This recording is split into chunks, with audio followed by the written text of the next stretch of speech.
Il est 10 heures, nous allons donc lancer le webinaire. Tout d'abord, merci à tous d'être présents. Je suis ravie donc de lancer ce webinaire qui est dédié donc au handicap psychique et à l'emploi. J'espère que tout le monde m'entend bien. Vous êtes très nombreux. Le temps que les derniers participants se connectent, je vais rappeler le contexte du webinaire. Il s'agit donc du 6e webinaire national organisé par le FIPHFP sur la thématique du emploi et de l'handicap. Comme pour les précédents webinaires, ce dernier il sera enregistré et sera accessible sur le replay. Comme pour tout webinaire, nous ne vous voyons pas et nous ne vous entendons pas.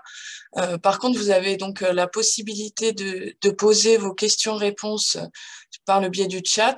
Donc, n'hésitez pas à poser vos questions tout au long de ce webinaire. Nous vous y répondrons au cours de ce dernier. Au niveau du webinaire, donc ce dernier a été co-construit avec le CREPSI. CREPSI qui est donc le centre de ressources en matière de handicap psychique en Hauts-de-France. Il va vous être présenté donc par Madame Labasque en qualité de psychologue et coordinatrice du Handipact Hauts-de-France et par Madame Gordelon, job coach à la Nouvelle Forge, donc qui est une association qui porte notamment un ESAT de transition. Au niveau du programme, comme énoncé, ce webinaire va se dérouler en 3 temps. Un premier temps sur tout ce qui porte sur la définition du handicap psychique, de quoi parle-t-on? Un deuxième temps plus spécifiquement dédié donc à l'emploi et au handicap psychique. Et enfin, un dernier temps qui sera consacré donc au témoignage de Nicolas, que l'on remercie d'être présent aujourd'hui, qui nous évoquera donc son parcours professionnel et l'impact de son handicap sur ce dernier. Je vois que nous sommes à plus de 360 participants. Je vais donc laisser Madame Isabelle Chavot, déléguée territoriale handicap pour les Hauts-de-France au sein du FIPHFP, vous faire un propos introductif. Bonjour à tous et merci de votre présence. Merci aussi à la présence de 3 organismes, le CREPSI, qui à l'origine organisé cet événement. Donc Apradis, qui porte le Handipact pour la région des Hauts-de-France, et puis également à la Nouvelle Forge, en la représentation d'Alice Gordelon, job coach, qui interviendra quant à son expérience en matière de handicap psychique. Alors, le FIP, le Fonds d'insertion pour les personnes handicapées pour la fonction publique, organise tout au long de l'année des webinaires à destination des professionnels, donc pour donner de l'information, du témoignage. Et donc, la région des Hauts-de-France s'est vue confier le webinaire national organisé donc par le FIP sur la thématique du handicap psychique. Alors, je voulais rappeler que les dépressions sévères, la bipolarité, la schizophrénie sont des troubles psychiques qui touchent 25% de la population mondiale, selon l'Organisation mondiale de la santé, et quel que soit le pays analysé. Ils sont les principales causes d'absentéisme au travail, de perte d'emploi et de prise de retraite anticipée. En France, précisément, les handicaps psychiques sont la 2e cause d'arrêt maladie et la première cause d'invalidité. Ils ne sont reconnus par ailleurs par la loi que depuis 2005. Donc, nous avons souhaité apporter une focale sur les handicaps psychiques, et donc la parole sera prise par Marie-Véronique Labasque, psychologue et coordinatrice du Handipact, mais également par Alice Gordelon, que je citais tout à l'heure, job coach. Cette parole de professionnel sera accompagnée également d'un témoignage qui est celui de Nicolas. Et je remercie tous de votre participation, ainsi qu'Agathe Defrocourt, qui a en charge d'animer ce webinaire. Je vais laisser donc Agathe dérouler donc le contenu de ce webinaire. Bien, bonjour à tous. Donc effectivement, je vais débuter cette première partie plutôt dans une approche définitoire, très, très contextuelle. Alors peut-être que les gens qui sont déjà très aguerris vont pas forcément s'y retrouver, mais l'idée, c'était de pouvoir repartir sur un socle commun de compréhension. Madame Chavot l'a reprécisé, hein, lorsque l'on parle d'un handicap psychique ou de handicap psychique, on parle d'un handicap qui est relativement fréquent, mais on parle aussi et peut-être surtout d'un handicap qui est particulièrement stigmatisé, mal connu, et nous allons prendre un petit peu de temps ce matin pour faire mieux sa connaissance et pouvoir aussi mieux comprendre quelle est la réalité, ou plutôt quelles sont les réalités que recouvre le handicap psychique. Donc, afin d'entrer plus concrètement dans le vif du sujet, nous allons ensemble aborder quelques définitions essentielles pour parvenir à la fin de ma présentation, je l'espère, à mieux comprendre ce qu'est le handicap psychique. Voilà. Donc, tout d'abord, pour retracer les éléments, on va partir de la définition de la santé mentale. Ça nous paraît un détour essentiel, et l'Organisation mondiale de la santé nous explique que la santé mentale est un état de bien-être qui permet à chacun de réaliser son potentiel, de faire face aux difficultés normales de la vie, de travailler avec succès et de manière productive, et d'être en mesure d'apporter une contribution à la communauté. On voit bien que cette définition insiste non pas sur les symptômes ou sur les signes de la maladie, mais plutôt sur la qualité de la vie. C'est une approche plus globale qui va mettre en avant la question de la participation sociale et de la vie en société. Ainsi, la santé mentale, c'est un état dans lequel une personne peut surmonter, c'est bien précisé comme ça, les tensions et les difficultés normales de la vie que l'on rencontre tous, et qui va nous permettre d'accomplir un travail, ou en tout cas des activités, et de vivre au sein de la société. Alors, si on poursuit cette définition, eh bien, on va faire référence à un concept qui s'appelle le continuum de la santé mentale. Et ce modèle de continuum de santé mentale, c'est un outil assez intéressant qui permet en fait de déstigmatiser et d'éviter surtout une vision trop dichotomique de la santé mentale qui aurait que deux pôles, un pôle en bonne santé ou un pôle en état de maladie. Donc ce continuum présente, lui, 4 pôles. C'est un modèle qui va de l'état de bonne santé à un état réactif, blessé et malade. Alors sur la diapo, c'est écrit petit, vous verrez peut-être pas, et puis je ne vais pas citer chacun des signes de ce continuum, mais voilà, l'idée c'est de dire que quand on est réactif, eh bien on présente par exemple une incapacité fonctionnelle qui va être légère et réversible. Par contre, dans l'état blessé, on y retrouvera plutôt des incapacités plus graves et plus persistantes. Et puis, dans la 4e catégorie, là, on pourra identifier les maladies avec des troubles qui nécessitent des soins médicaux plus intensifs. Alors, ce modèle, qui reste un modèle théorique de compréhension avec ses avantages et ses défauts, a été conçu et développé au Canada, en fait, pour structurer l'intervention. Et je pense que c'est ça qui peut nous intéresser aujourd'hui, c'est-à-dire qu'il permet d'écrire, mais il va aussi permettre de se positionner. Et vous voyez sur la 2e flèche que en fait, les choses ne sont pas soit que dans le vert, soit que dans le jaune, mais que c'est bien un continuum, et que, pour faire très vite, tout ce qui se situe du côté du bloc jaune et du début du bloc vert et du début du bloc jaune, eh bien, on va se situer du côté de la protection, du maintien, plutôt dans l'ordre de la prévention santé.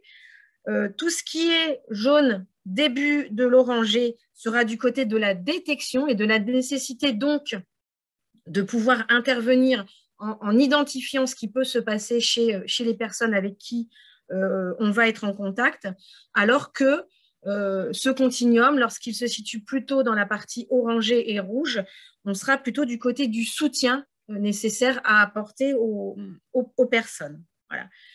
Donc, ce continuum va nous permettre de poser une première perception de la santé mentale.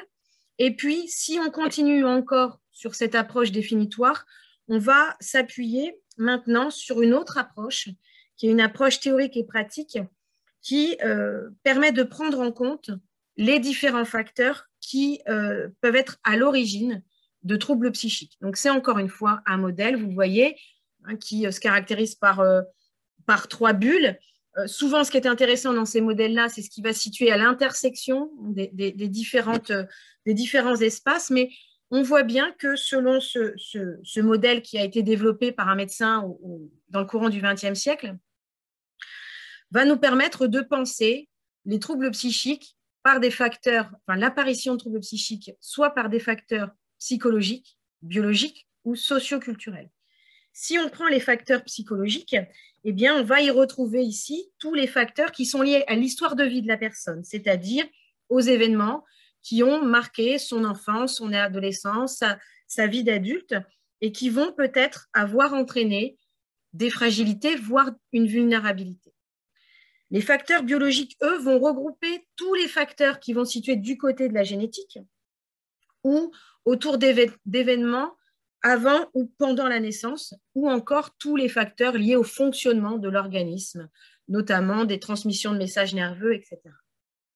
Enfin, selon ce modèle, le troisième facteur qui peut être à l'origine de troubles psychiques vont se situer du côté de l'environnement dans lequel évolue la personne. Et là, ce sont donc les facteurs socio-culturels. Voilà.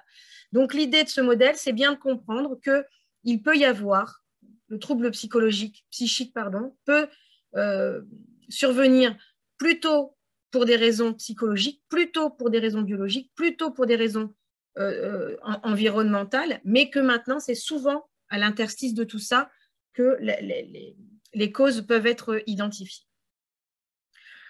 Alors, vous l'avez compris, hein, je réduis progressivement le focus pour arriver à ce qui nous intéresse aujourd'hui, et donc apporter une définition, en tout cas une première approche définitoire, hein, parce que ça reste des choses qui sont extrêmement évolutives. Donc, qu'est-ce qu'un trouble psychique?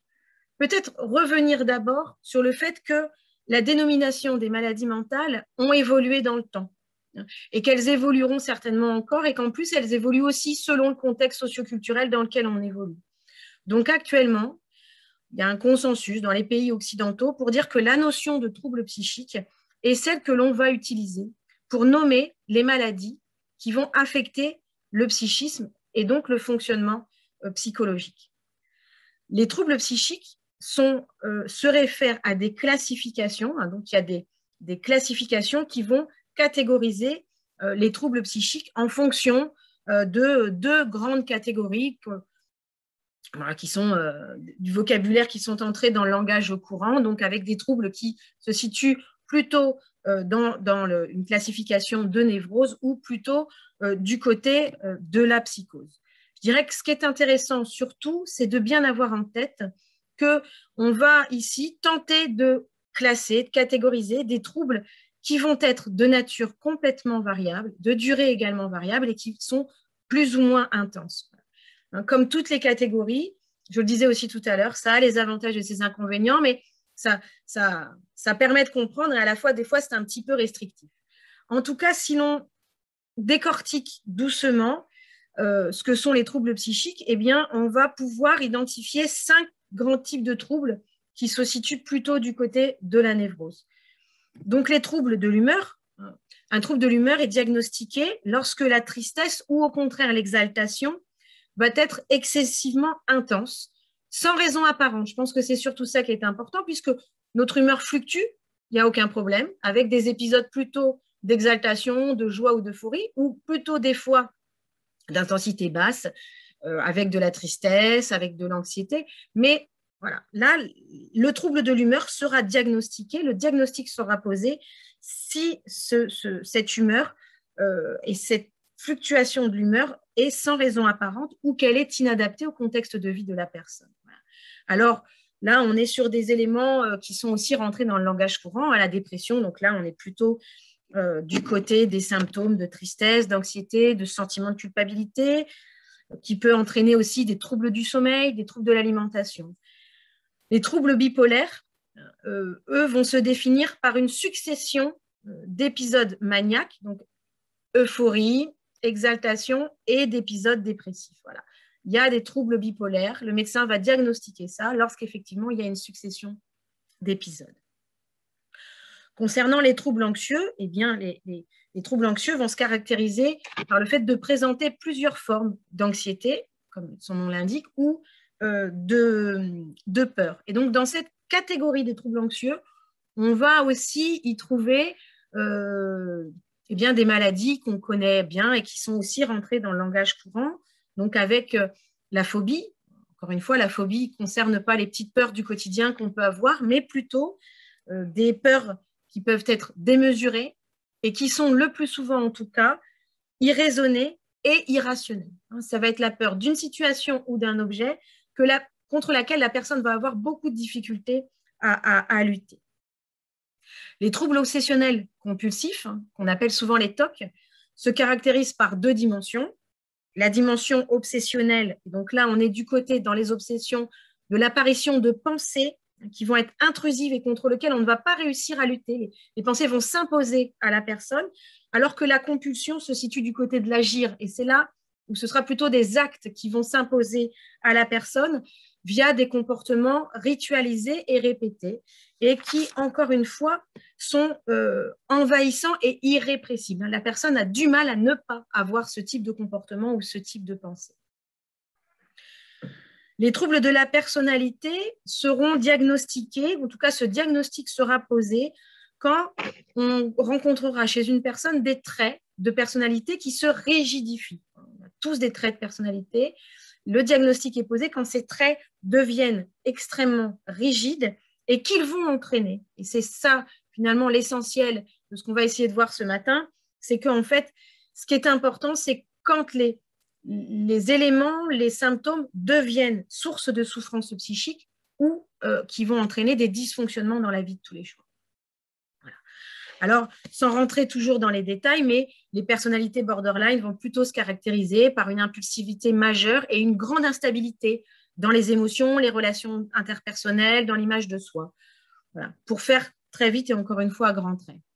Les troubles des conduites alimentaires sont aussi des troubles qui sont assez bien connus, assez bien définis, et qui vont désigner une perturbation du comportement alimentaire.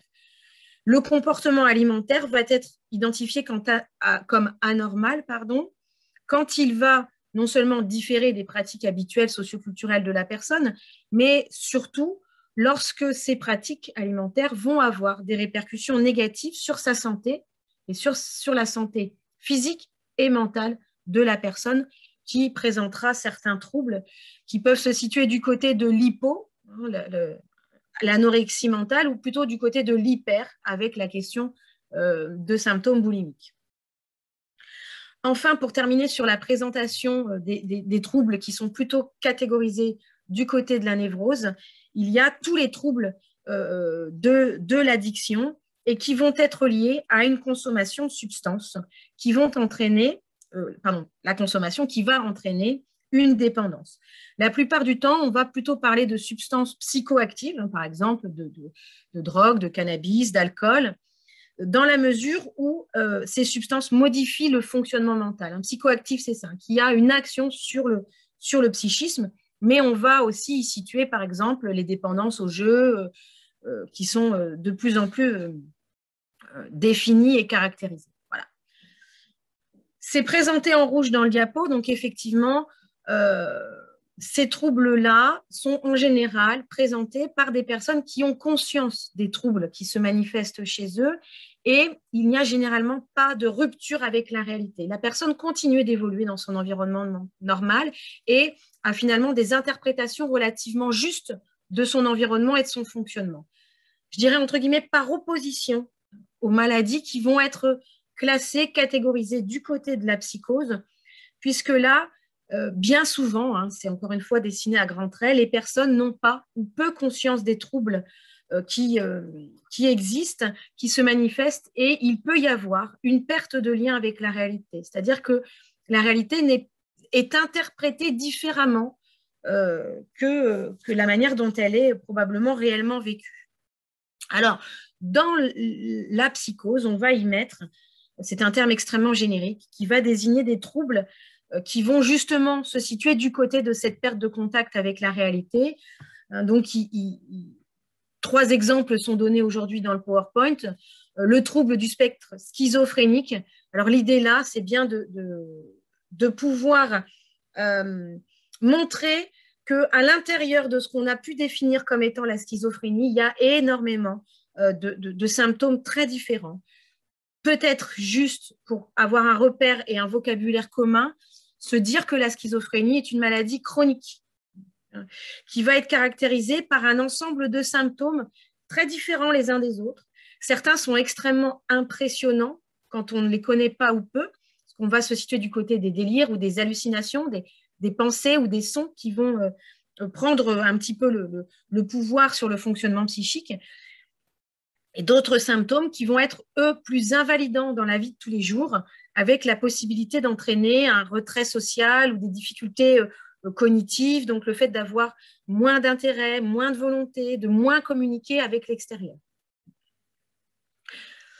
Les bouffées délirantes aiguës, c'est, un auteur avait dit, un coup de tonnerre dans un ciel serein. L'idée de la bouffée délirante, ce qu'il faut retenir, c'est que c'est un seul épisode, ça n'arrive qu'une fois et c'est extrêmement bref. Voilà. Les symptômes durent quelques jours, quelques mois parfois.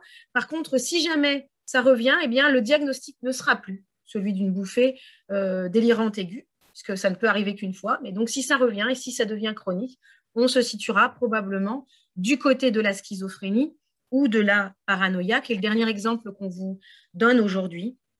Alors, la paranoïa, pareil, hein, c'est un mot qui est rentré dans le langage courant. L'idée, c'est effectivement d'avoir des symptômes envahissants qui vont se situer du côté du sentiment de persécution, de la suspicion irrationnelle et souvent chez la personne d'une grande difficulté à croire ce que vont dire les autres. C'est-à-dire qu'on dit souvent qu'on n'arrive pas à raisonner quelqu'un qui va s'inscrire dans une modalité de pensée paranoïaque puisqu'il a du mal à nous croire et il pense vraiment que la vérité est de son côté et pas du côté des gens. Alors, je suis allée un petit peu vite, hein, puisque l'idée aujourd'hui, c'est de plutôt laisser la parole sur les questions de l'emploi, mais on arrive dans le vif du sujet, c'est-à-dire à partir de tous ces troubles psychiques qu'on a définis, comment on peut donc définir le handicap mental. Eh bien là, la diapo, elle est plus simple et elle est plus efficace.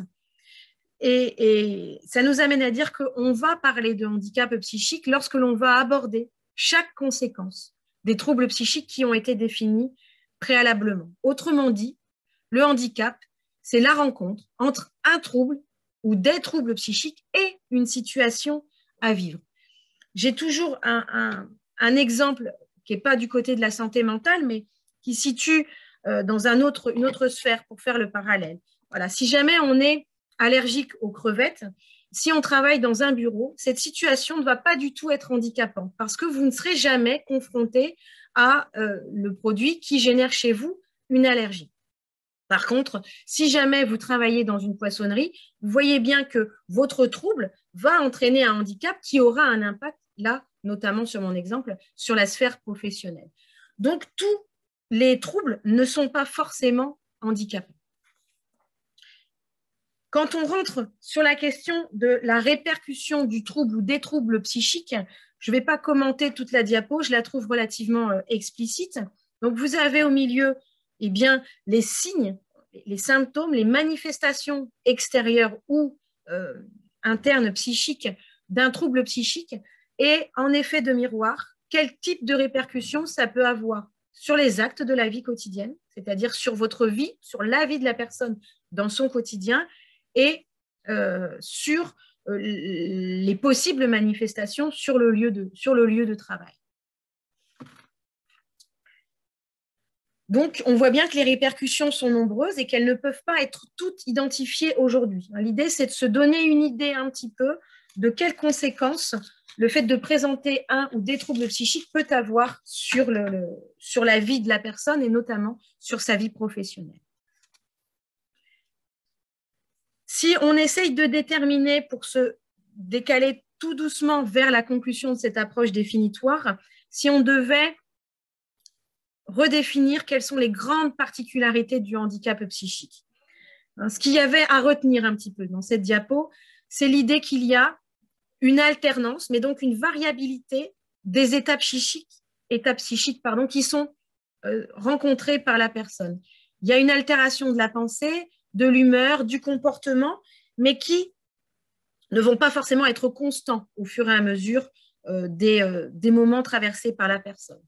La plupart du temps, le potentiel intellectuel est intact, mais il peut y avoir certains troubles qui vont avoir, par contre, des limitations et qui vont entraîner des limitations du trouble et donc des troubles cognitifs, des troubles dans le fonctionnement de la pensée, de la mémoire, de l'attention, de la concentration.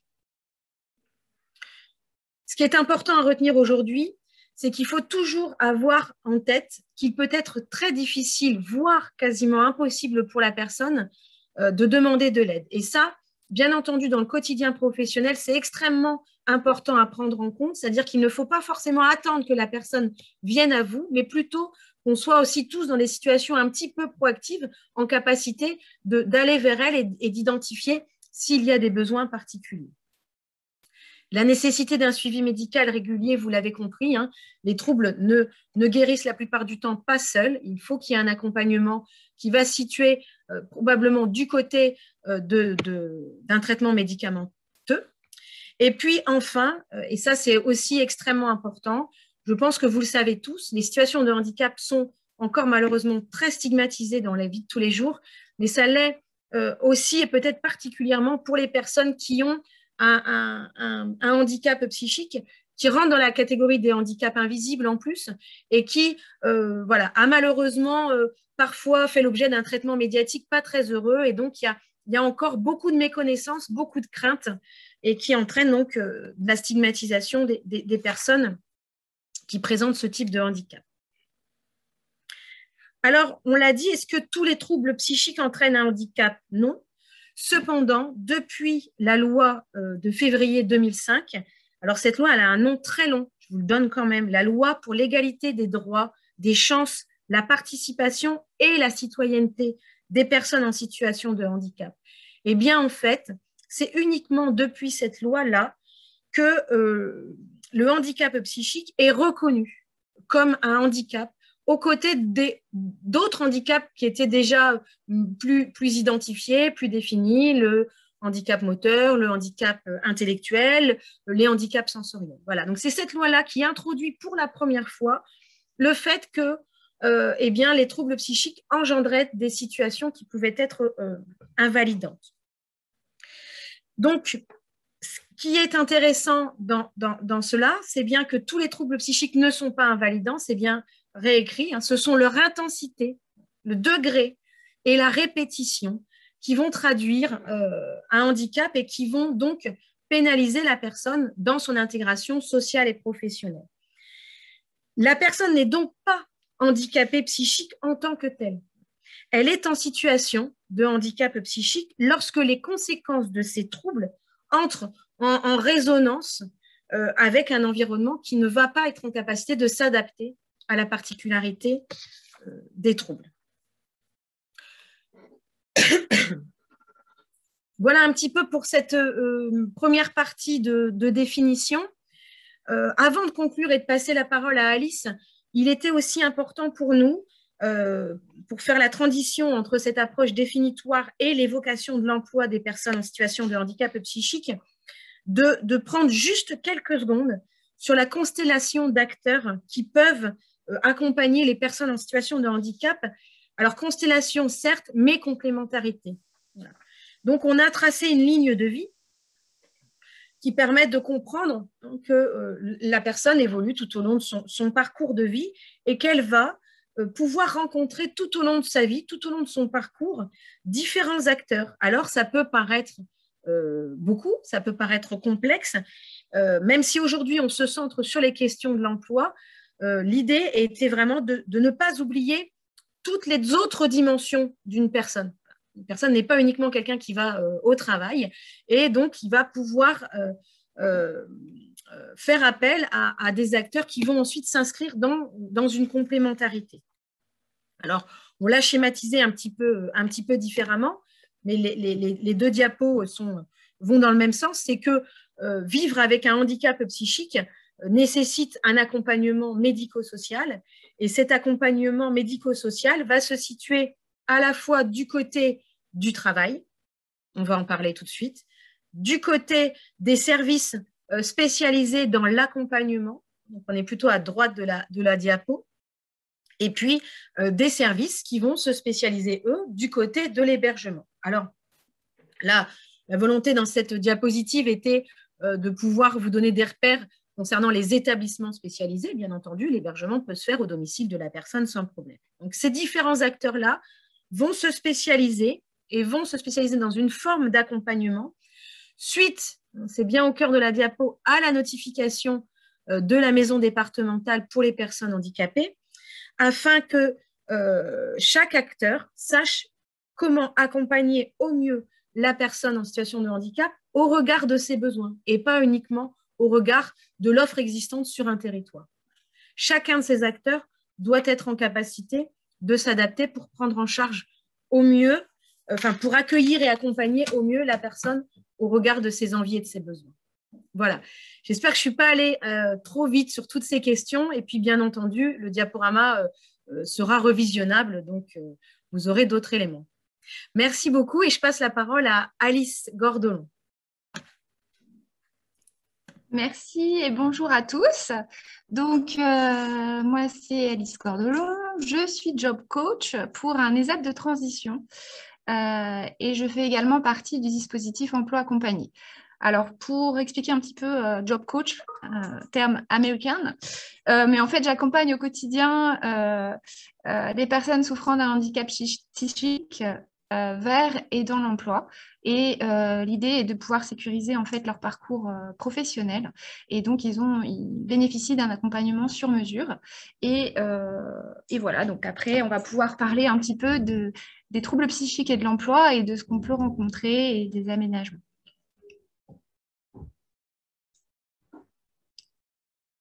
Alors, le premier, voilà. Donc déjà, on fait face, bien sûr, toujours aux clichés et à la fameuse stigmatisation. Donc, on peut entendre assez souvent que les personnes souffrant de troubles psychiques sont incapables de travailler. Alors, il faut savoir que la majorité de ces personnes vont être stabilisées par un traitement et pour beaucoup ont très peu ou pas de restrictions de la médecine du travail. Donc, l'amélioration des traitements, ce qu'on explique là, et de la qualité de vie permet à un grand nombre de personnes en fait, de travailler. Et moi, toutes les personnes que j'accompagne, j'ai 80% de mes suivis qui sont dans l'emploi. Autre cliché, on a les troubles psychiques génèrent de la violence, c'est risqué en milieu de travail. Alors, oui, le cinéma américain ne nous a pas aidés, notamment sur la schizophrénie. Non, votre collègue ne va pas vous attendre au fond du couloir avec un couteau pour vous égorger. Pas du tout. En général, en fait, quand les personnes ne vont pas bien, que ce soit des personnes qui souffrent de schizophrénie ou autres, elles ont plutôt tendance, en fait, à s'isoler et de fait à s'absenter, en fait. Donc, les signaux sont souvent des absences ou des retards et un isolement.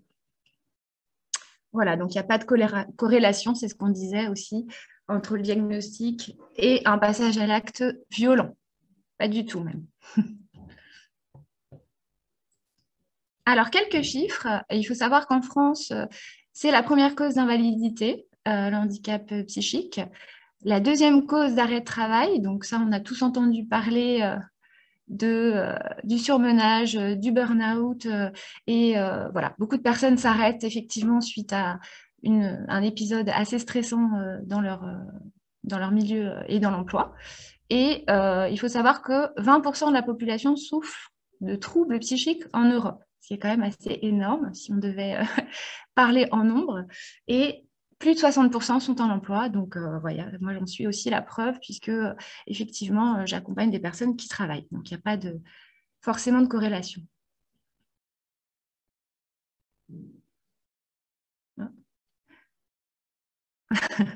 Donc, tout commence par la reconnaissance du handicap psychique, notamment si on veut pouvoir bénéficier d'aide voilà, de l'État et d'accompagnement. Alors, la RQTH, c'est la reconnaissance qualité travailleur handicapé, peut être demandée par toute personne souffrant d'un handicap psychique. C'est un dossier à remplir en fait à la MDPH avec également un certificat médical du médecin ou du psychiatre de la personne. Et cette RQTH permet en fait pas mal de bénéfices. Donc en fait, elle peut permettre une orientation professionnelle de la personne vers une entreprise adaptée ou un ESAT. Donc moi, je travaille pour un ESAT de transition, par exemple. Donc les personnes peuvent être réentraînées au travail par le biais d'un ESAT et pour ensuite faire une transition vers le milieu ordinaire, ce qui peut être intéressant suite à une crise, un arrêt prolongé, effectivement. Elles peuvent avoir besoin de se relever le matin, de travailler en équipe et d'être réentraînées. Ensuite, il y a également l'orientation vers les stages de préformation professionnelle ou de rééducation professionnelle. Donc, effectivement, les personnes peuvent aussi avoir accès à la formation adaptée, voilà, avec des aménagements.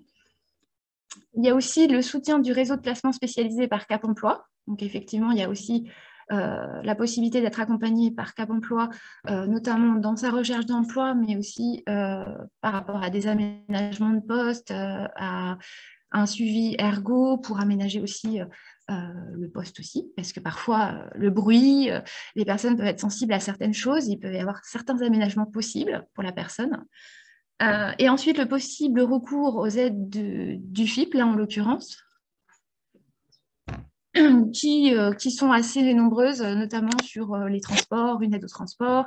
Il peut y avoir certaines aides sur les tutorats pour les personnes qui accompagnent, qui ont des travailleurs en fait, avec une RQTH.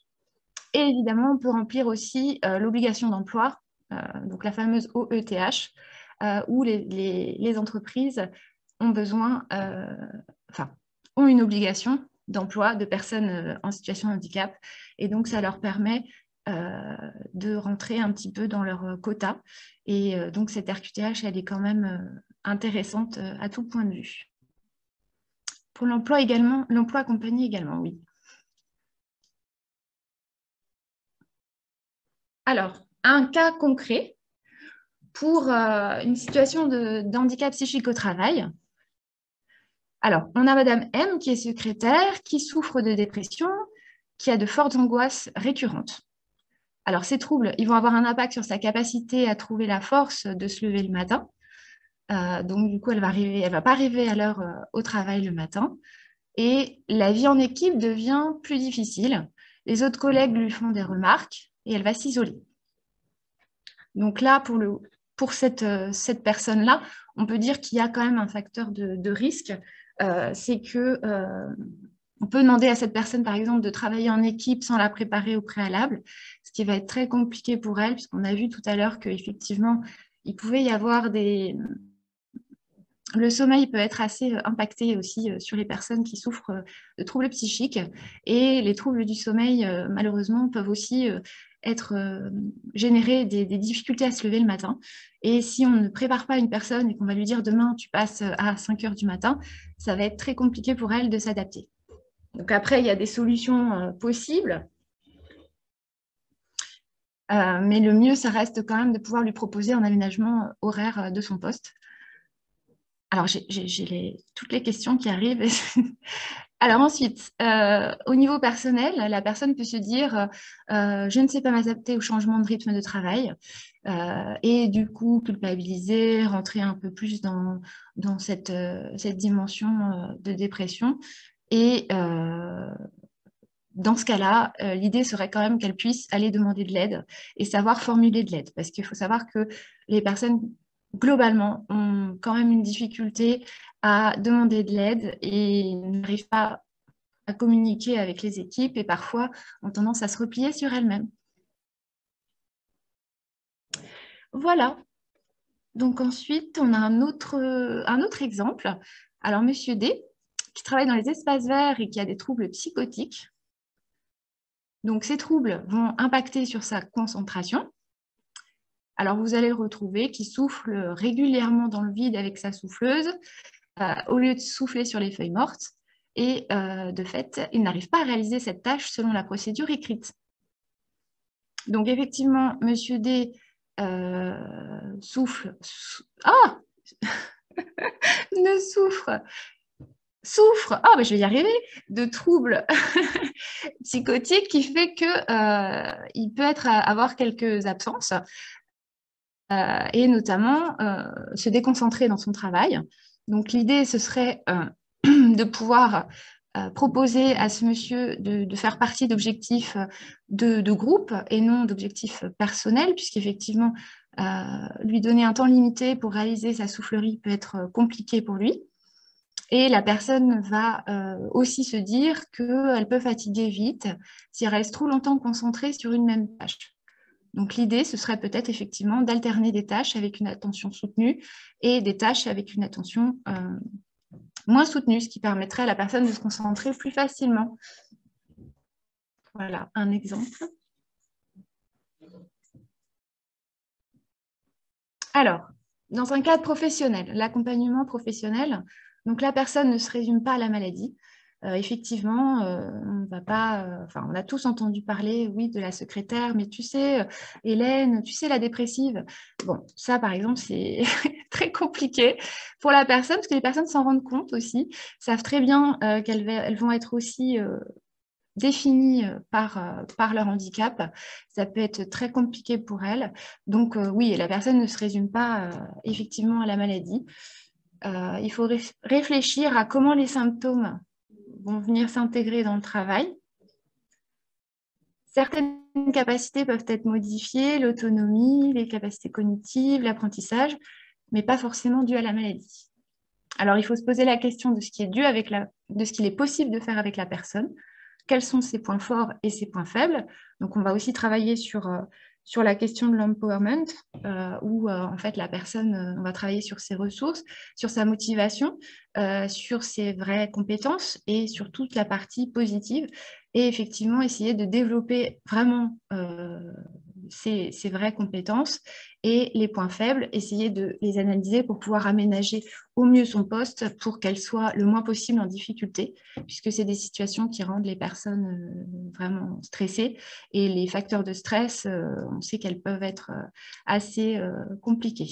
Donc, il ne faut pas essayer d'éviter de mettre les personnes en situation délicate, tout simplement. Alors ensuite, imaginez aussi ce que ça représente pour une personne de passer d'une étape à l'autre. Effectivement, l'handicap psychique va toucher l'organe même de la construction de projet. Donc, effectivement, construire un projet, prendre des initiatives et essayer de se projeter sur des tâches à l'avenir, ça peut être des choses très compliquées. Donc, il faut essayer de bien savoir si la personne est en capacité, effectivement, de passer d'une tâche à l'autre facilement, de s'adapter. Parfois, les imprévus, les nouveautés, les gros rushs, ça peut être assez compliqué à gérer. Alors ensuite, certaines personnes ont conscience de leurs symptômes et effectivement, non, c'était celle d'avant. Voilà, certaines personnes ont conscience de leurs symptômes et qu'est-ce qu'elles mettent en place et qu'est-ce que ça leur coûte. Donc oui, moi j'ai certains suivis qui ont conscience qu'elles sont plus lentes, par exemple, et qui veulent faire des heures supplémentaires pour rattraper la production et la cadence pour être efficaces. Le problème des heures supplémentaires, c'est que ça va engendrer une fatigabilité et la personne va malheureusement se retrouver vite en fait sous l'eau. Et c'est des situations qu'il faudrait éviter en fait. Il ne faudrait pas qu'elle aille au bout de ses ressources parce que voilà, elles veulent souvent bien faire et elles sont motivées. Et le problème, c'est que parfois, ça coûte aussi sur leur santé physique et mentale.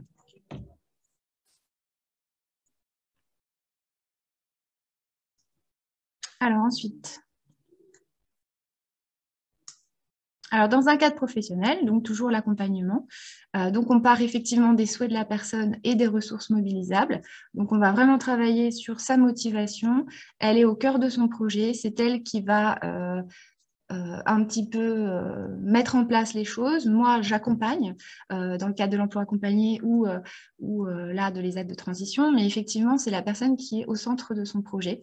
Donc il faut bien établir avec elle quels sont ces facteurs de stress, c'est tout ce qu'elle essaie d'éviter, en fait, toutes les situations qui la mettraient en situation de stress. Alors ensuite, mesurer l'impact de la maladie sur le travail et vice-versa, l'impact du travail sur la maladie. Donc effectivement, le travail peut avoir un impact sur la maladie, mais on parle aussi du rétablissement, puisqu'il fait partie du rétablissement. En tout cas, c'est ce qu'on constate, c'est que les personnes peuvent s'inscrire dans une normalité qu'ils recherchent et ils sont extrêmement motivés pour travailler. Et l'idée, c'est que ça va avoir un impact positif. Mais parfois, ça peut en avoir un impact négatif, effectivement, si le projet de la personne va être, par exemple, en restauration collective ou en restauration tout court, et on va être sur des postes où il y a des gros coups de rush, avec beaucoup de bruit, des ambiances parfois assez cash.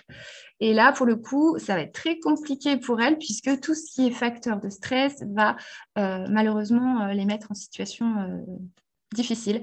Donc parfois, il faut retravailler le projet aussi parce qu'il y a des univers de travail, des environnements qui vont être malheureusement trop stressants et compliqués à gérer par la personne. Alors, attention, voilà, l'emploi n'est pas toujours thérapeutique, effectivement, ça peut l'exposer à des souffrances. Notamment aussi, on ne pense pas souvent, mais c'est l'environnement de travail comme les bruits, les environnements très bruyants. Sur le long terme, ça peut rendre les personnes très stressées au niveau physiologique et provoquer par la suite une vraie fatigue psychique. Tout ce qui est bruit, lumière aussi. Moi, j'ai une personne que j'accompagne qui ne souhaite travailler que dans un endroit où il y a une fenêtre, par exemple. Voilà, c'est des choses auxquelles il faut penser. Ensuite, l'aspect positif pour la personne, bah, bien sûr, hein, au travail, ben, ça fait une meilleure estime de soi, ça améliore ses capacités aussi, parfois, et son état psychique, puisque elle se lève le matin, elle a une raison une raison de vivre finalement le matin. Elle sait pourquoi elle se lève et ça lui permet aussi d'avoir des revenus et de faire partie de la société. Voilà. Et puis ensuite, l'importance de travailler ensemble en partenariat. Évidemment, c'est inclure la personne au cœur des projets de l'entreprise et pouvoir la motiver aussi pour qu'elle y voit aussi un intérêt. Alors ensuite, dans un cadre professionnel, donc au niveau des relations sociales, il faut trouver des temps et des lieux pour souffler. Effectivement, souvent, ce sont des personnes qui ont besoin de temps de pause, peut-être plus fréquents que les autres. Alors, pas toujours, hein, bien sûr, mais effectivement, avoir des pauses qui leur permettent de sortir de la cadence, du rythme et pouvoir respirer. Parfois, ça leur fait beaucoup de bien et c'est un aménagement tout bête, mais qui peut vraiment aider au quotidien. Éviter les situations de travail, certaines situations de travail à identifier avec le salarié. Donc, ce que j'expliquais tout à l'heure, parfois les environnements bruyants, le travail d'équipe. On va souvent privilégier un rythme de travail à temps partiel pour que la personne ait le temps aussi de se reposer par rapport à sa fatigabilité, puisqu'on parlait de traitement tout à l'heure, mais les traitements impactent aussi beaucoup sur l'énergie. Et bon, bah, j'ai des personnes qui, en début d'après-midi, par exemple, il n'y a plus rien. Il n'y a plus d'énergie, elles sont crevées, ont des difficultés à obtenir leurs objectifs. Donc, c'est vrai qu'on essaie de privilégier les temps partiels, du coup, le matin, pour que la personne soit au plus haut de ses capacités. Alors, prévoir des moments d'évaluation du mode de fonctionnement de l'équipe et de régulation des problèmes identifiés. Effectivement, c'est intéressant aussi de pouvoir, donc moi qui suis conseillère emploi accompagné aussi, d'avoir des temps d'échange avec l'entreprise, de pouvoir effectivement faire un point sur la situation, valoriser le travail de la personne et mettre en avant vraiment ses atouts et puis aussi ses axes d'amélioration. Alors évidemment, il faut toujours faire un peu attention à ce qu'on dit parce qu'il y a des personnes qui peuvent très mal prendre des choses qui pour nous sont pas forcément méchante, entre guillemets. Une petite réflexion avec de l'humour peut être interprétée de manière persécutive. Donc, la personne peut se sentir très persécutée.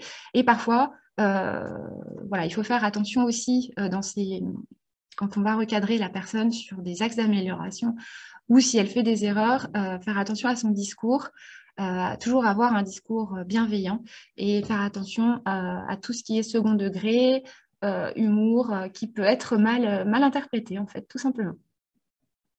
Distinguer la sphère privée et la sphère du travail.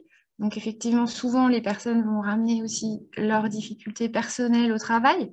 Là, l'idée, ce serait plutôt d'essayer de bien recadrer en disant le perso reste à la maison et le travail, bien différencier les deux, puisqu'effectivement, après, on a aussi des personnes qui veulent créer du lien avec leurs collègues et qui attendent beaucoup, comme pour une amitié, de leurs collègues. Et ben, voilà, il faut aussi qu'ils comprennent qu'au travail, voilà, les collègues ne sont pas forcément des amis et qu'on n'est pas obligé forcément de surinvestir aussi ces relations-là parce que ça peut engendrer des déceptions et donc il faut faire aussi attention. Voilà. Associer le salarié aux décisions d'entreprise, donc ça je l'ai dit tout à l'heure. Effectivement, c'est toujours intéressant de pouvoir l'impliquer, mais ça, RQTH ou pas, c'est bien pour tout le monde. Et parler des problèmes avec le collaborateur, voilà, savoir lui dire les choses et surtout pas dans son dos ou quelle est l'impression que c'est dit dans son dos parce qu'ils ressentent beaucoup les ambiances, les atmosphères, les regards et effectivement ressentent le jugement. Donc l'idée c'est que dès qu'il y a quelque chose qui ne vous plaît pas, il faut tout de suite l'interpeller et adapter son discours pour ne pas se montrer bah, voilà, faut pas que ça puisse être interprété en fait. Donc éviter voilà, tout le second degré, l'agressivité bien sûr, essayer d'être le plus neutre possible dans son ton. Tout peut être entendu par la personne, hein, bien sûr, des erreurs, ça elles peuvent tout à fait les comprendre, mais il faut pouvoir leur expliquer les choses calmement et prendre le temps de le faire. Voilà.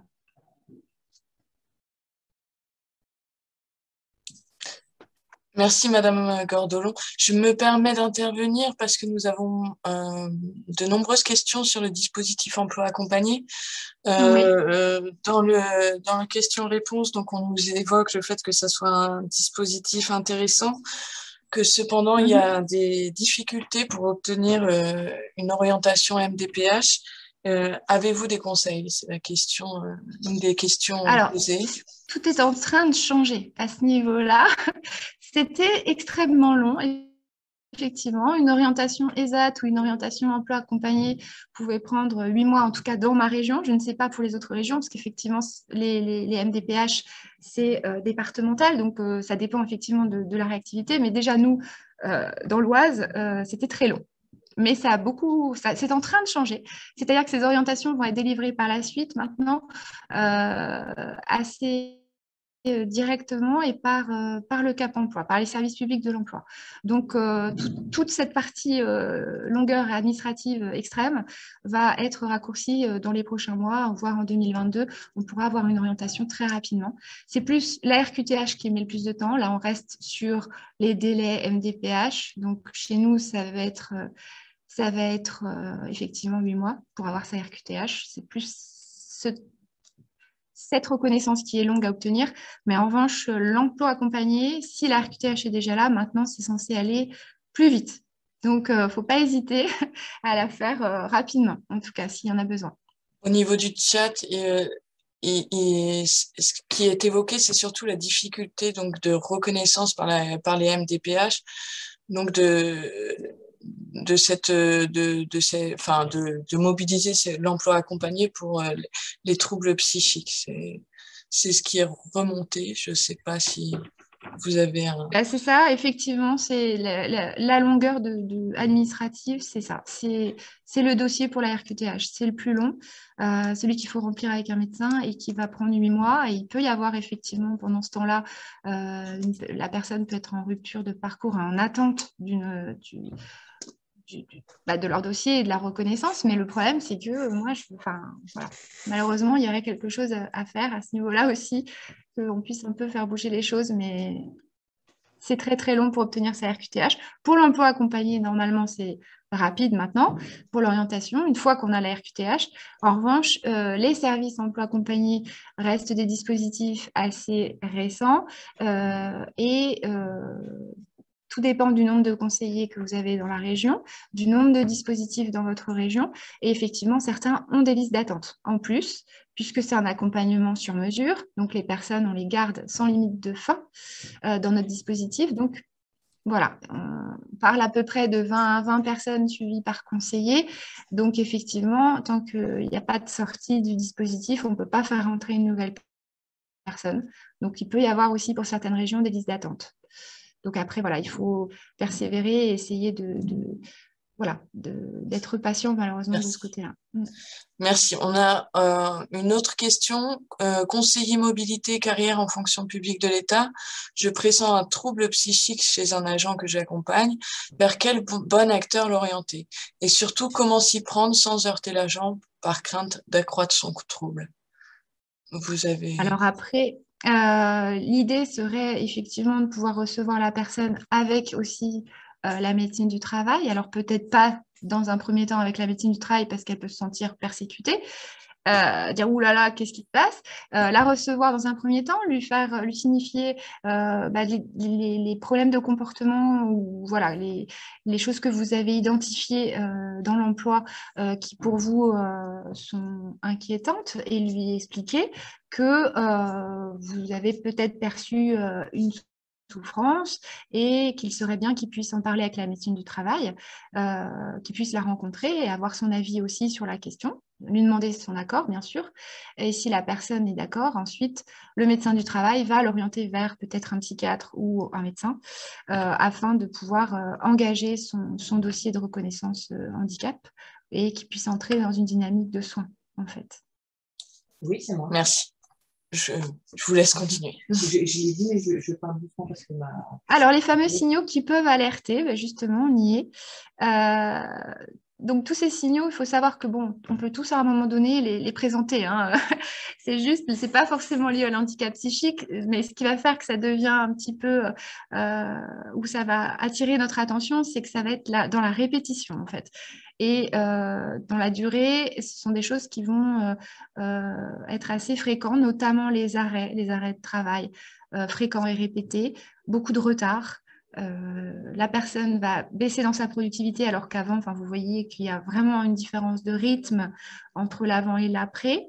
Des accidents inexpliqués, bon, ça va être du jour au lendemain, il va mettre la main dans la machine, on ne sait pas pourquoi puisqu'il l'utilise depuis 10 ans, des petites choses comme ça, ou aux espaces verts, bon après ça peut être la fatigue aussi en espace vert, mais se tronçonner, voilà, enfin riper avec la tronçonneuse et puis paf, accident.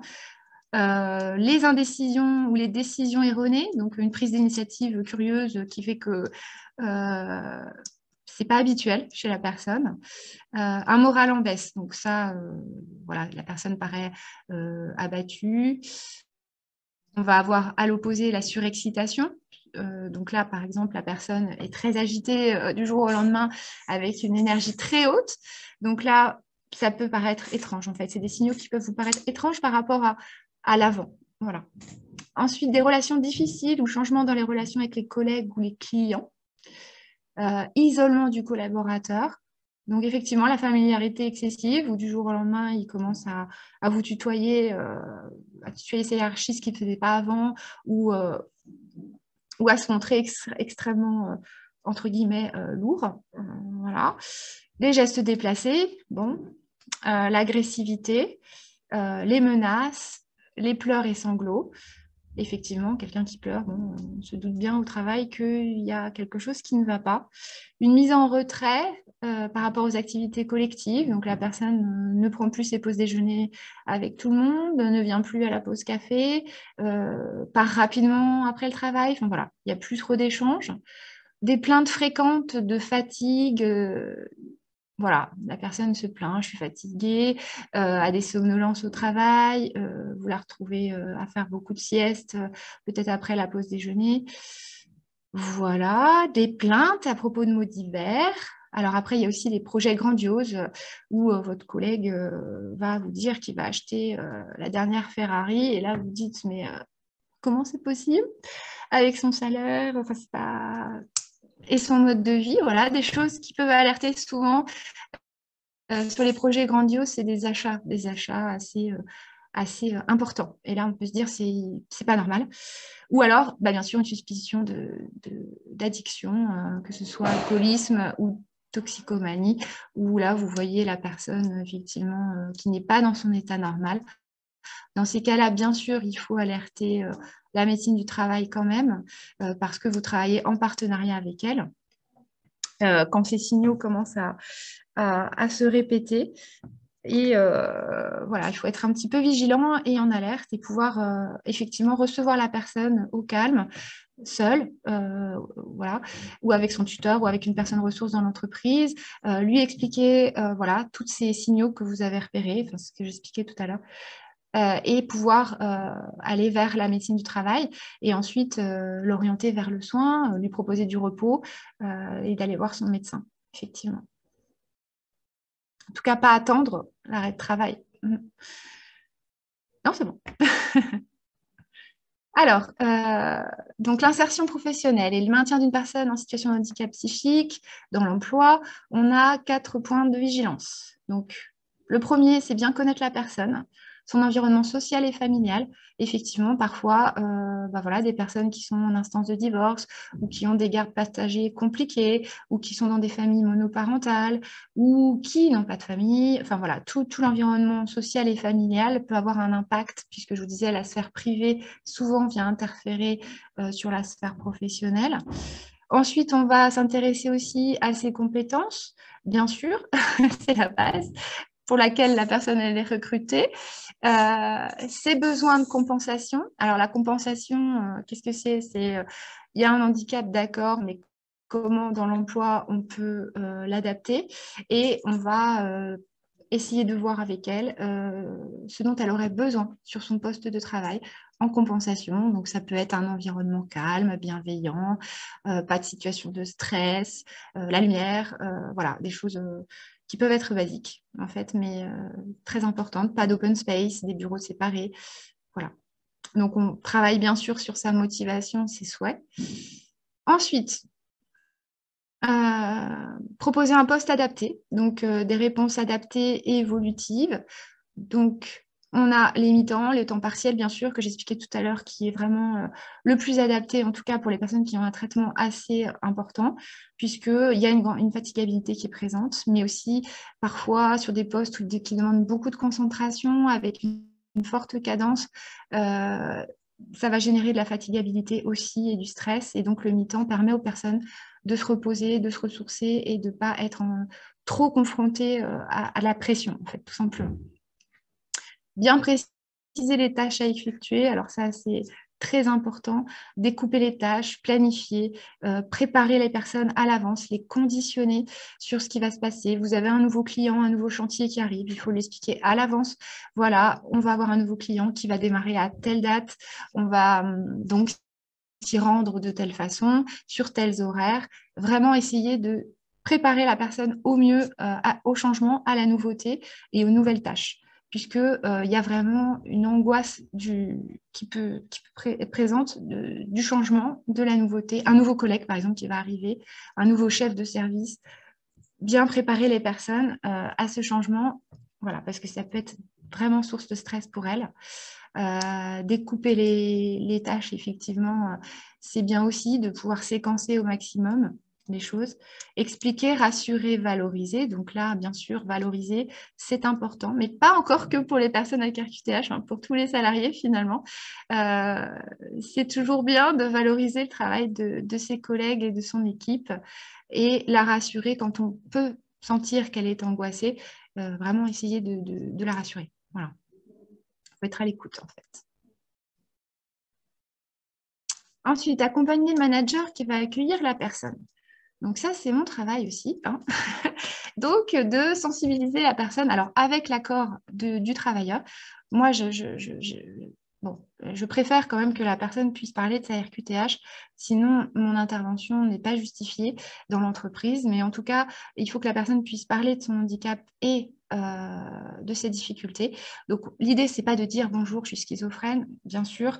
L'idée, c'est de dire voilà, j'ai des troubles psychiques, voilà les compensations dont j'ai besoin au travail pour me sentir bien. Et donc, sensibiliser aussi les équipes à l'handicap de la personne. Donc, moi, je me rapproche des managers, des personnes, d'un tuteur dans l'entreprise, de personnes ressources, pour bien leur expliquer les situations à éviter, notamment l'humour douteux, la pression, les cris. Voilà, essayer d'être au mieux bienveillant globalement pour tout le monde. C'est toujours mieux d'avoir un manager bienveillant. Donc, l'idée, c'est d'aborder la personne et son handicap avec l'encadrant, bien sûr. Impliquer l'équipe si c'est possible. Après, les personnes ne veulent pas toujours qu'on en parle à l'équipe. Ils préfèrent qu'il n'y ait qu'une seule personne, leur chef, mais ils ne veulent pas qu'on les considère comme l'handicapé de l'équipe, forcément, puisqu'il y a toujours cette stigmatisation. Mais c'est toujours, quand la personne est d'accord, c'est toujours mieux de pouvoir impliquer l'équipe là-dedans et que tout le monde soit sensibilisé pour pas qu'il y ait d'erreurs de commises sans le vouloir, en fait, tout simplement. Et voilà, organiser des temps d'échange sur les situations vécues par l'encadrant. Donc moi, je vois l'entreprise, je m'y rends à peu près tous les mois pour faire un point et je la reçois à la fois le tuteur et à la fois la personne pour voilà, faire le lien et puis essayer d'articuler tout ça au mieux.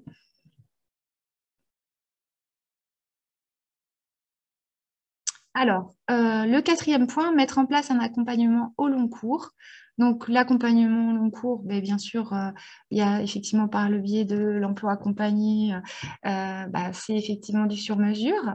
Anticiper suite aux problématiques rencontrées. Anticiper, c'est ce que j'expliquais aussi. Entretien, évaluation, bilan régulier. Voilà, c'est important de pouvoir faire régulièrement des points et voir ce qui va bien, ce qui ne va pas, ce qu'il faut améliorer. Mettre en place effectivement le référent dans l'entreprise et être très attentif à la personne. Et surtout travailler en partenariat effectivement avec les établissements, si la personne est d'accord, parce que bien sûr, voilà. Mais c'est intéressant de pouvoir travailler aussi avec la famille, puisque ce sont des personnes ressources autour de la personne, les services sociaux, si elle est accompagnée par une assistante sociale ou par son médecin. Mais par le médecin, c'est plus délicat.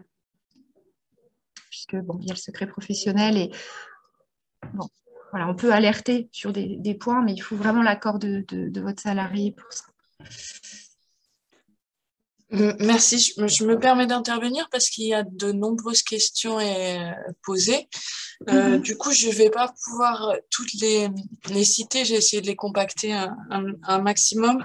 Donc déjà, on a beaucoup de remarques sur l'importance de sensibiliser le collectif de travail. Donc, juste à cet effet, je voulais rappeler que au niveau des aides du FIPHFP et de la GFIP, nous avons notamment les PASS qui peuvent intervenir pour sensibiliser le collectif du travail, justement, dans le cadre d'une personne en situation de handicap. Et nous avons donc de nombreuses questions qui se recoupent un petit peu, donc je vais la poser de manière générale. Que faire en cas de déni du trouble par la personne? Que faire? En cas de déni? Voilà, en cas de déni, une personne... Alors, si elle est dans le déni, ça veut dire qu'effectivement, elle n'a pas travaillé sur un cheminement par rapport à... Enfin, elle n'a pas connaissance en fait de ses troubles, ou elle en a connaissance mais elle ne veut pas effectivement à titre professionnel en parler. Donc le déni, malheureusement, on ne peut pas faire grand-chose à part l'orienter vers son médecin traitant, essayer de l'orienter vers le soin et de voir de quelle manière elle pourrait l'aborder avec un psychologue ou avec un médecin. Voilà. Peut-être parler de ses remarques au travail et avec un professionnel ou avec la médecine du travail aussi. Mais l'idée, c'est qu'elle puisse, elle, échanger sur les retours qu'on lui fait dans l'entreprise. Mais il faut qu'elle en ait envie. Et ce qu'on disait, il faut aussi que la personne, elle est au centre des choses. Donc, si elle dénie, c'est compliqué. Ouais. Alors, les acteurs clés dans l'entreprise. Donc, autour de la personne dans l'entreprise, on a effectivement ses collègues directs de son équipe, son manager, le référent handicap ou les ressources humaines qui peuvent aussi être impliqués, sensibilisés et participer à l'intégration et la bonne inclusion de la personne. Et évidemment, les services de santé au travail, où il y a le médecin du travail, le médecin de prévention et les assistantes sociales, puisqu'il y a aussi, il faut savoir, dans les services de santé au travail, des assistantes sociales maintenant, hein, qui peuvent s'occuper des parcours et d'aider les personnes à faire leur dossier RQTH. Voilà, donc ça, c'est les acteurs qui sont clés autour de l'entreprise. Et on en a pas mal parlé avant du rôle de chacun. Oui. Nous avons beaucoup de remarques sur les difficultés aujourd'hui au niveau d'accès à la médecine du travail et du manque de médecins du travail. Mais... Oui, ça, voilà. C'est toujours compliqué, hein. Les choses n'avancent pas beaucoup. Mais bon. Les acteurs clés, donc le référent handicap, s'il y en a un dans votre structure, le médecin du travail. Après, vous pouvez aussi, si vous avez des questions, si vous accompagnez une personne avec un trouble psychique, enfin, vous avez quelqu'un qui a un trouble psychique avéré et que vous n'arrivez pas à joindre le médecin du travail, vous n'arrivez pas à joindre votre référent handicap, par exemple, est en congé, ou voilà, n'hésitez pas aussi à contacter les associations parce que, par exemple, nous, la Nouvelle Forge, on est une association de santé mentale qui peuvent vous aider et vous renseigner sur les démarches à suivre. N'hésitez pas à faire un petit peu le tour des associations de votre secteur sur la question. Et puis, voilà, il y a quand même beaucoup d'acteurs dans le médico-social qui peuvent vous aider et vous renseigner, et vous donner de l'information. Donc après le médecin du travail, on a les instances effectivement représentatives du personnel, effectivement, voilà, qui sont les acteurs clés, les services sociaux intra-entreprises, le fameux dispositif emploi accompagné, et Cap Emploi, Pôle Emploi, les missions locales qui, eux aussi, peuvent être des aides pour vous. C'est-à-dire que vous pouvez aussi contacter votre référent Cap Emploi pour leur expliquer une situation et votre besoin en aménagement de poste ou voilà, essayer d'organiser des choses aussi avec les services publics de l'emploi parce que voilà, le Cap Emploi est aussi spécialisé handicap. Donc, n'hésitez pas aussi à les contacter. Et puis, bien sûr, le FIP et à les solliciter pour les aides possibles. Alors voilà, maintenant je vais passer le relais à Nicolas qui va témoigner de son parcours dans l'emploi. C'est à toi, Nicolas. Bonjour à tous. Tout d'abord, je tiens à remercier l'équipe du CREPSI et Julie Letal, qui est la conseillère conseillère d'insertion professionnelle au CREPSI des Hauts-de-France, qui m'a sollicité pour participer à ce webinaire. Donc, je me présente, Nicolas Dessau, je suis actuellement employé du CHU de Lille et je suis atteint de schizophrénie depuis l'âge de 18-19 ans. Donc, ça fait 22 ans aujourd'hui, enfin maintenant, et donc ça a démarré en 99-2000. Quand même l'expérience de la maladie qui est assez longue. Donc, je vais vous détailler un peu mon parcours. L'apparition de la maladie s'est faite au lycée, en terminale. Après une forte consommation de cannabis, j'ai commencé à avoir des bouffées délirantes aiguës, c'est-à-dire des symptômes de la maladie que je pensais au début être des symptômes du cannabis, mais comme je n'avais pas fumé, je me suis rendu compte que c'était bien la maladie. Les symptômes se sont développés avec des délires, de la paranoïa, des hallucinations.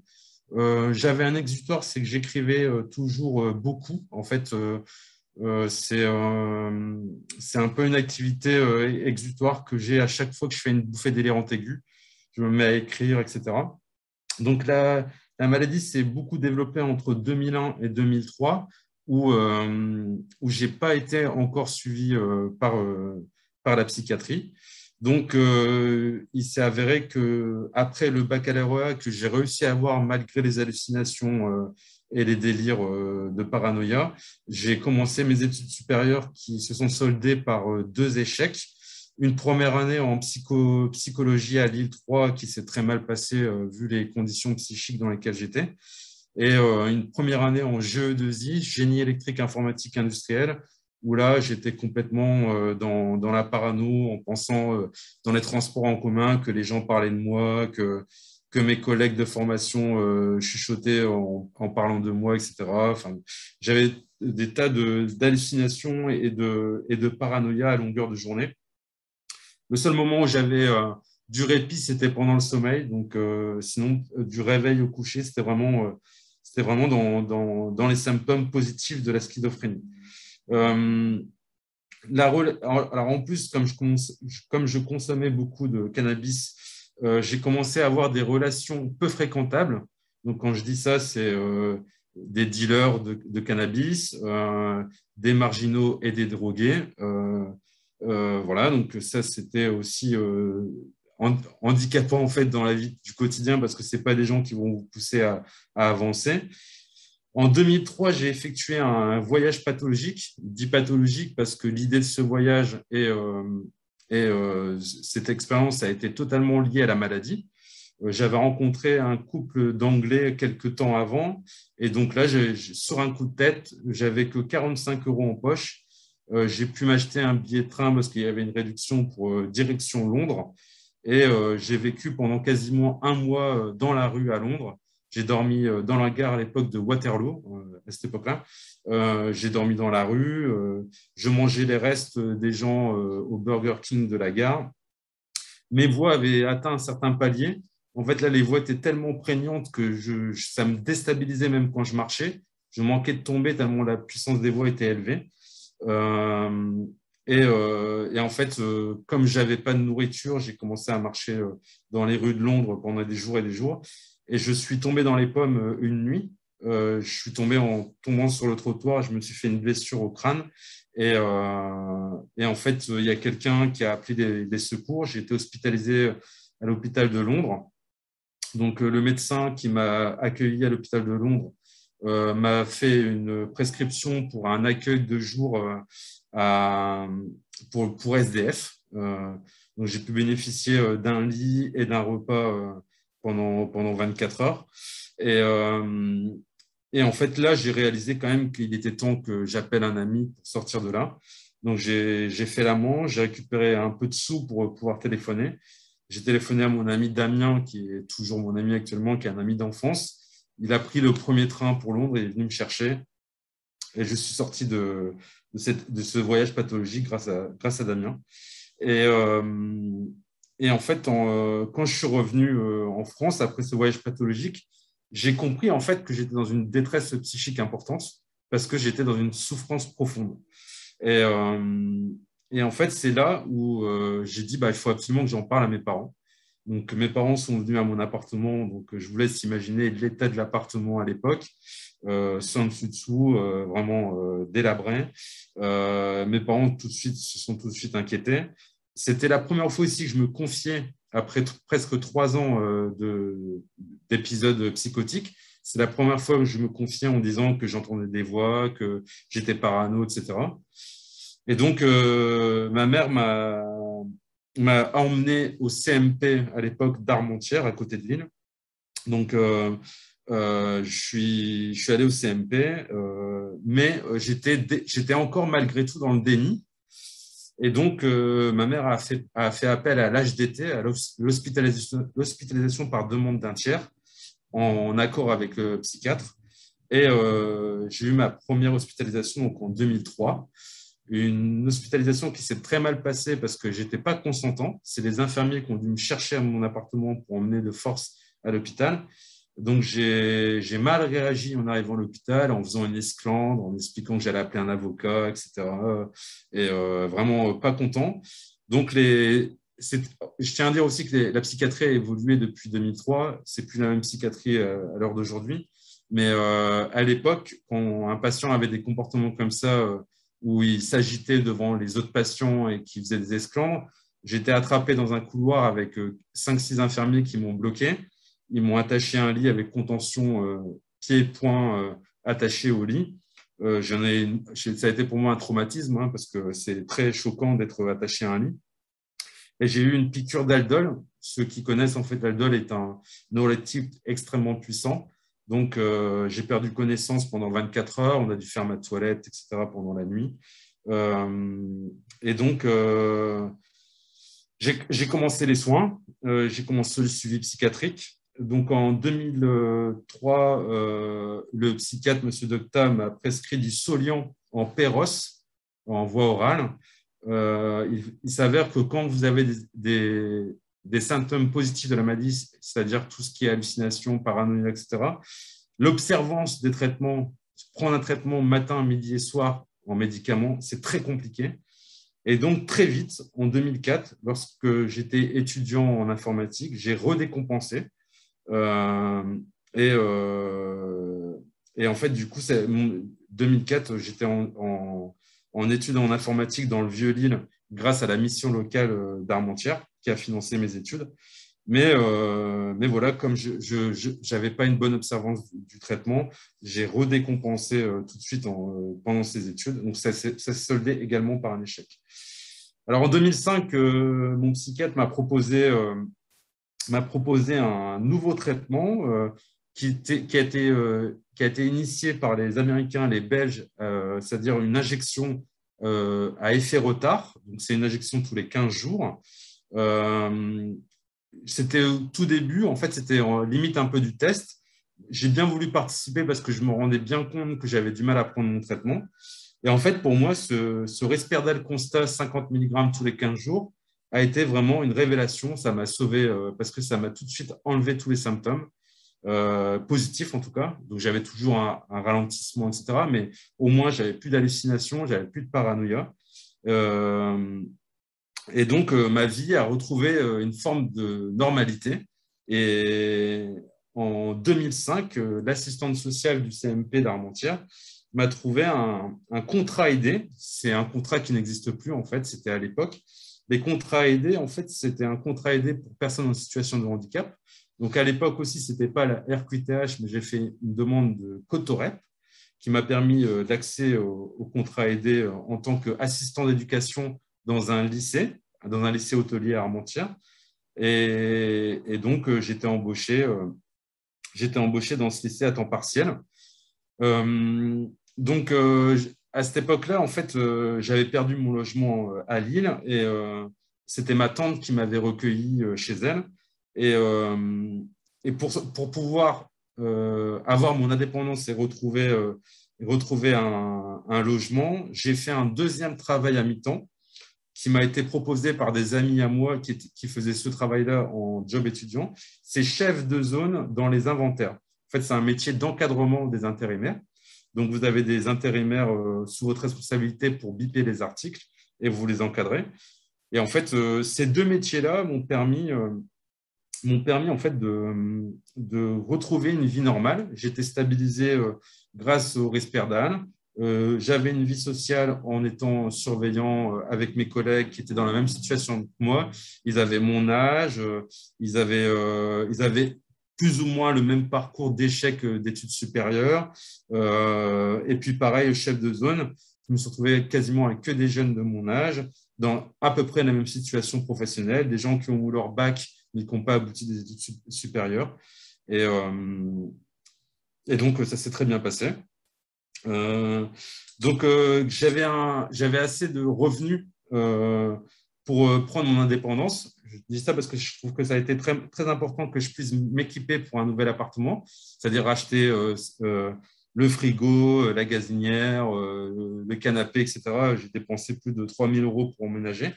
Mais grâce au CAL, le comité armentiérois d'aide au logement, j'ai obtenu un logement très confortable, tout neuf, qui venait d'être construit, qui a été à destination des personnes en situation de handicap psychique. Donc, c'était 3 logements dans un immeuble. On avait chacun un étage.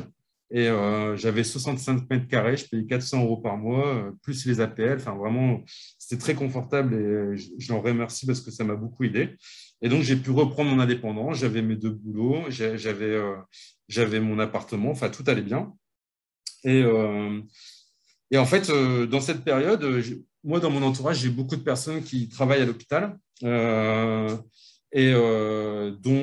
les mamans de certains amis qui sont infirmières, un copain à moi qui est aide-soignant, etc. Et beaucoup me disaient, Nicolas, voilà, on te voit bien dans la santé, pourquoi tu n'essayes pas de reprendre des études pour travailler dans la santé, etc. Et en fait, je ne me voyais pas, à l'époque, repartir sur 3 ans d'études pour faire infirmier. Ça me paraissait vraiment une tâche extrêmement ardue.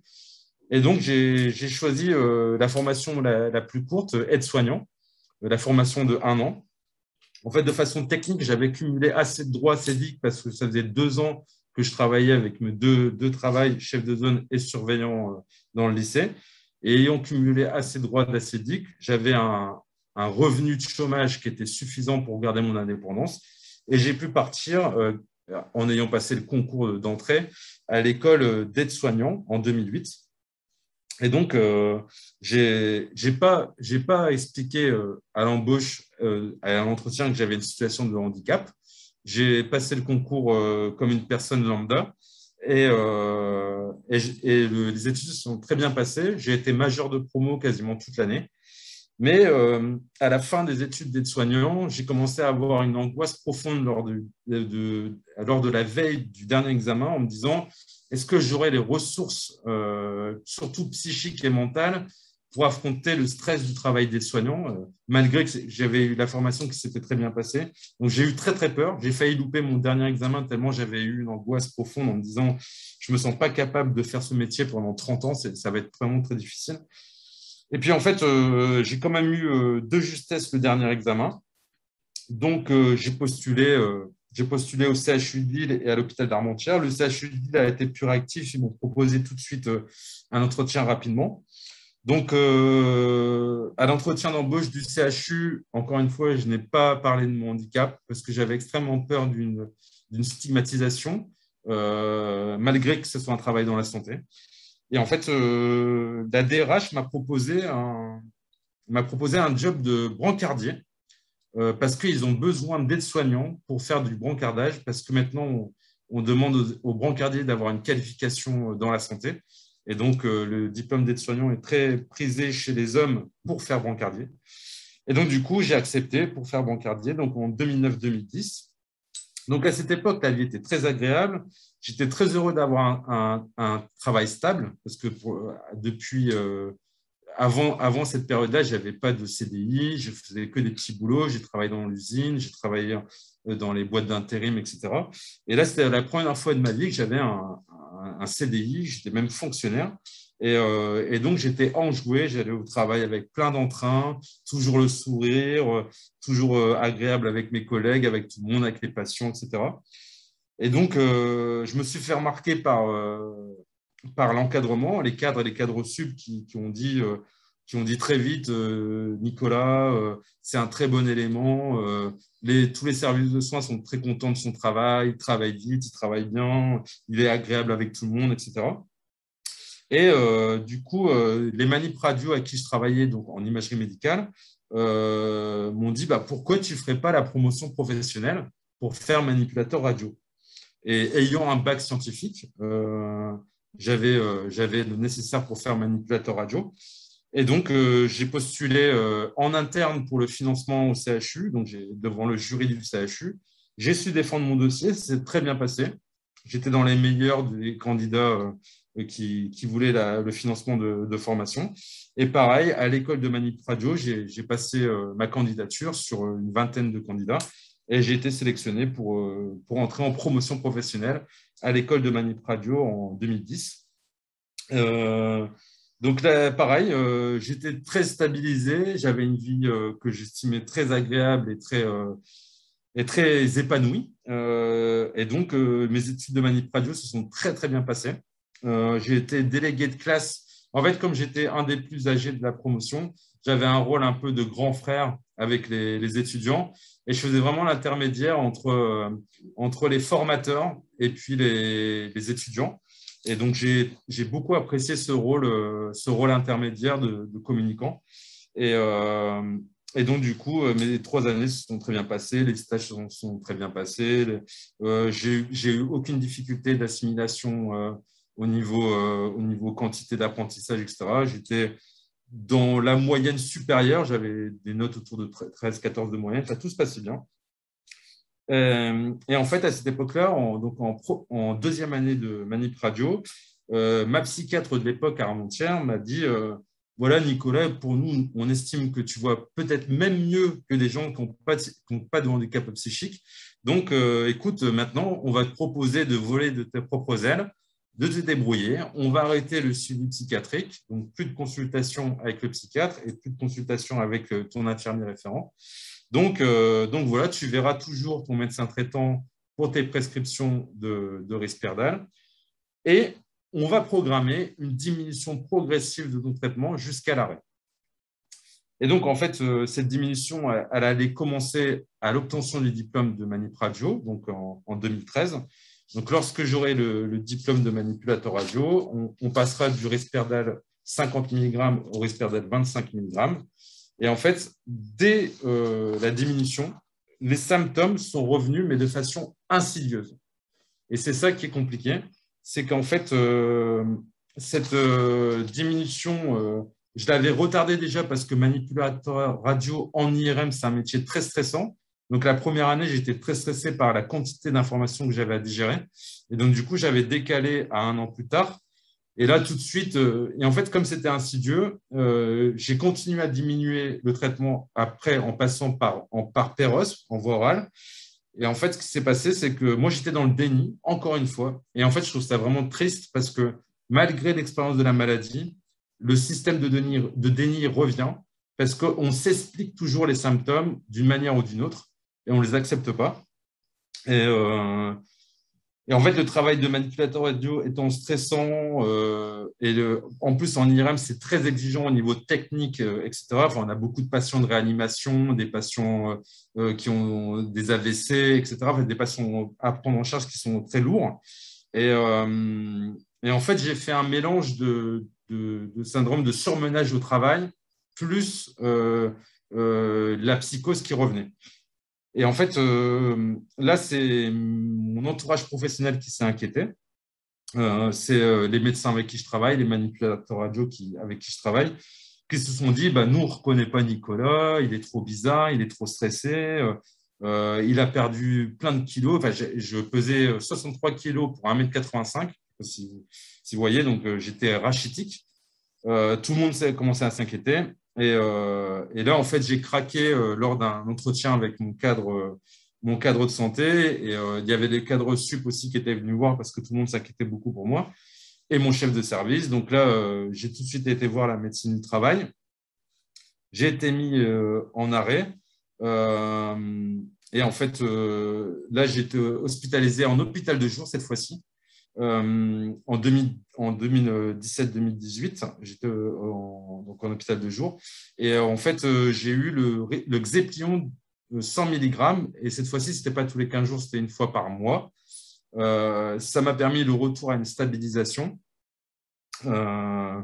Donc, après l'hôpital de jour, les soignants m'ont dit qu'ils me verraient très bien travailler dans la médiation de santé, donc médiateur santé père aidant. Et depuis, en fait, j'ai candidaté sur ce métier-là. Là, pour l'instant, j'attends des retours pour ce nouveau projet professionnel.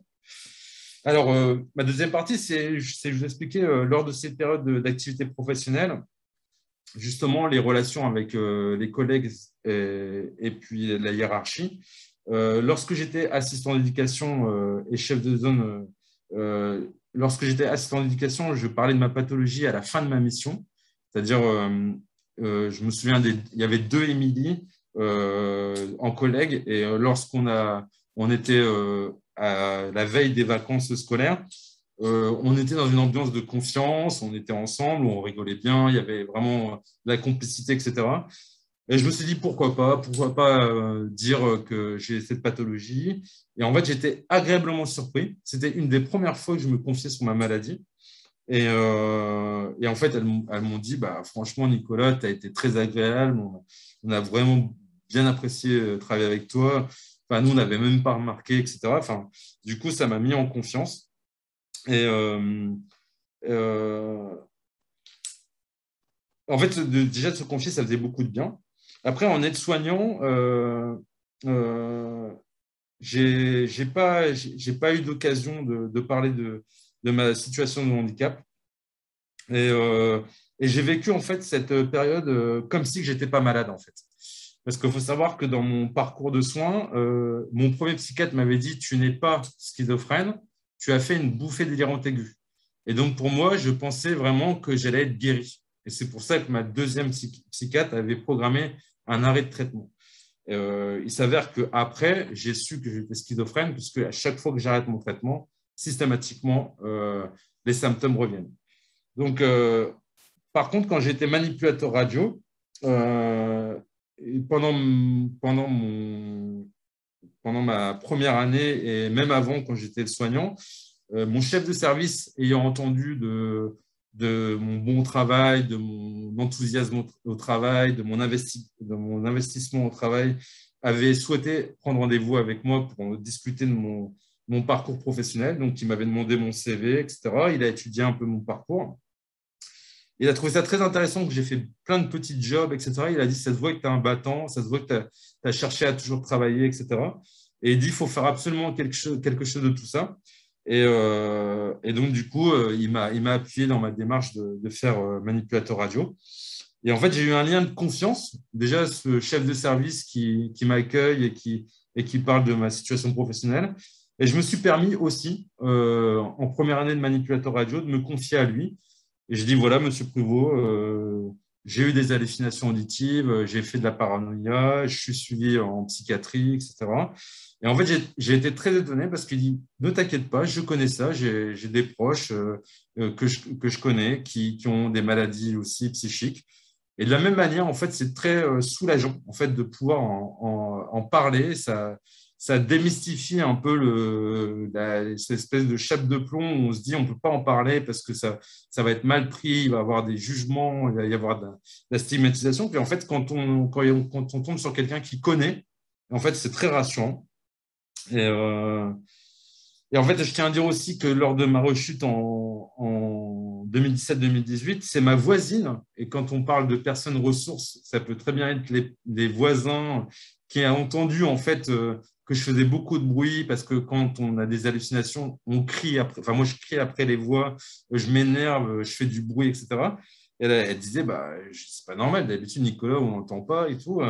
Et en fait, c'est elle qui a pris rendez-vous au CMP et qui m'a conduit au CMP parce que quand on est en plein délire, on a du mal à prendre un rendez-vous, on appelle, on ne retient pas la date, on ne le note pas, etc. On n'y va pas. Et donc, c'est elle qui m'a accompagné au CMP. Pareil, quand j'ai fait ma décompensation, c'est mes collègues qui se sont inquiétés, qui ont été voir mon chef de service pour en parler sur le fait que j'avais perdu du poids et que j'allais très mal. Et en fait, du coup, après, la médecine du travail et mon médecin traitant ont établi que j'allais prendre un congé longue maladie. Et en fait, j'ai appris seulement en 2017 que j'étais vraiment schizophrène. Avant ça, pour moi, j'avais fait que des bouffées délirantes aiguës. Et en fait, ce qui est important, c'est que j'ai conscience aussi de ma pathologie aujourd'hui, mieux que je l'avais avant, parce qu'avant, j'estimais que j'allais retourner à la guérison, en fait, la guérison. Donc, c'est la nuance qu'on a déjà fait dans un webinaire sur le rétablissement. Le rétablissement est possible lorsqu'on est schizophrène avec un traitement qui nous stabilise. Mais pour ma part, par exemple, j'ai fait le deuil de la guérison. C'est des nuances qui sont très importantes à noter. Et donc, comme je vous ai dit, aujourd'hui, mon projet professionnel, c'est de faire médiateur santé-pair. Je pense que je quitterai l'hôpital, surtout le CHU, comme vous le savez, qui est traité un peu de usine, où c'est très stressant parce que les patients sont très lourds à prendre en charge. Il y a beaucoup de techniques. Quand on dit qu'un patient est techniqué, c'est intubé, ventilé, où il y a des sapes, des sondes, des perfusions, etc. Et en fait, quand on est sensible au stress, tout ça, c'est très impactant émotionnellement. Et là, j'ai vu la conseillère professionnelle, donc on est en train de voir soit je retrouve un métier qui pourrait me correspondre au CHU, ou l'idéal, ce serait que je parte dans une autre structure pour faire médiateur santé. Donc maintenant, je sais, avec mon expérience, que toute diminution de traitement devrait être accompagnée d'un nouveau suivi avec un psychiatre, que je parlerai plus facilement de la RQTH lors d'entretien d'embauche. malgré que certains moments, ça peut être une prise de risque de parler de sa maladie psychique. Et après, on peut se demander est-ce que l'hôpital, comme le CHU, est un lieu adapté pour des travailleurs en situation de handicap psychique. Et après, on peut dire qu'aujourd'hui, il existe toujours une peur et la stigmatisation. Il faudrait essayer de faire évoluer les mentalités autour de ces positions, même chez les professionnels de la santé. Voilà, merci. Merci beaucoup, Nicolas. Je tiens à préciser que tu as eu énormément de messages de remerciements de personnes qui ont apprécié ton témoignage. On a parlé de récits de vie édifiants, de lueurs d'espoir. J'ai 2 questions qui me sont remontées. Je ne sais pas si ça te va dire. Oui.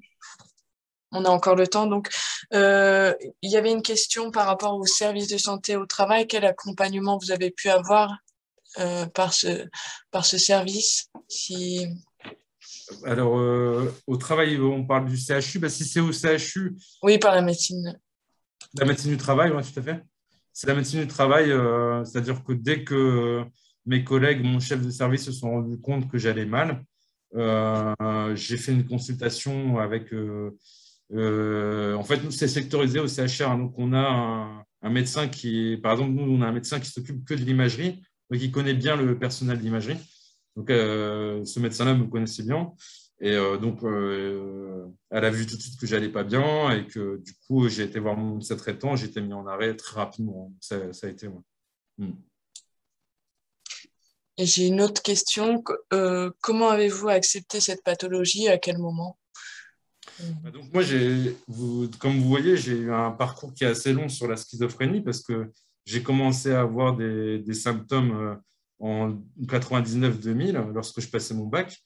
Et en fait, j'étais pas dans le déni parce que j'étais quand même dans le soin entre 2000 et 2017.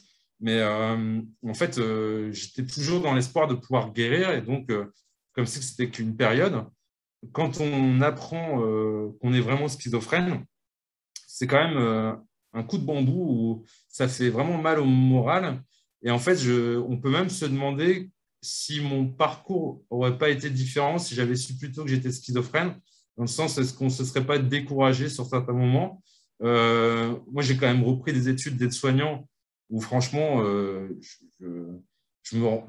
c'est pas que je ne me rendais pas compte que j'avais une pathologie, mais c'était à part faire une piqûre tous les 15 jours, j'avais une vie tout à fait épanouie, heureuse, un cercle social, mes amis, ma famille, enfin, tout allait très bien, quoi.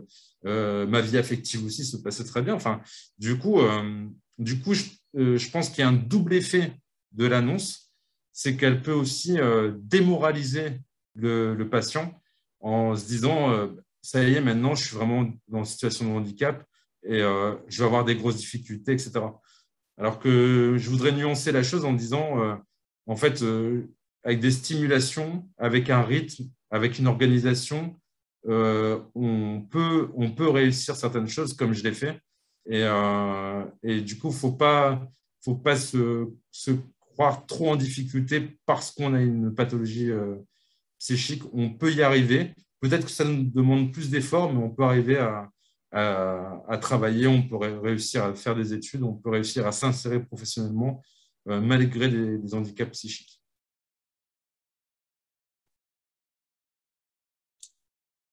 Merci. Je vous en prie.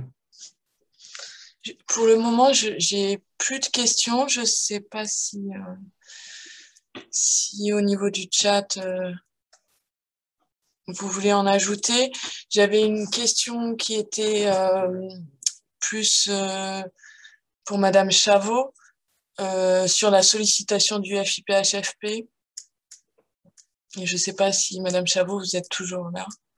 Tout à fait, je suis toujours là. Alors, sollicitation à quel titre? Alors, le FIP a été, Agathe Defaucourt l'a rappelé tout à l'heure, hein, est financeur de prestations comme l'est la GFIP pour le secteur privé. Hein. On a parlé tout à l'heure notamment des PASS. On a parlé de l'emploi accompagné, hein, d'un effort particulier qui est fait aujourd'hui sur les financements de l'emploi accompagné avec un nombre de places plus important, hein, qui est financé à la fois par l'État via l'ARS, mais également par la GFIP et le FIP. Hein. Il y a eu d'ailleurs dans la région des Hauts-de-France dernièrement un tour de table qui a été opéré. Hein, Alice était présente à ce tour de table avec la parole, hein, d'agents pour la fonction publique ou de salariés du privé qui se sont exprimés et qui bénéficiaient de l'emploi accompagné. Hein. On a parlé de l'emploi accompagné puisque Alice représente précisément ce dispositif.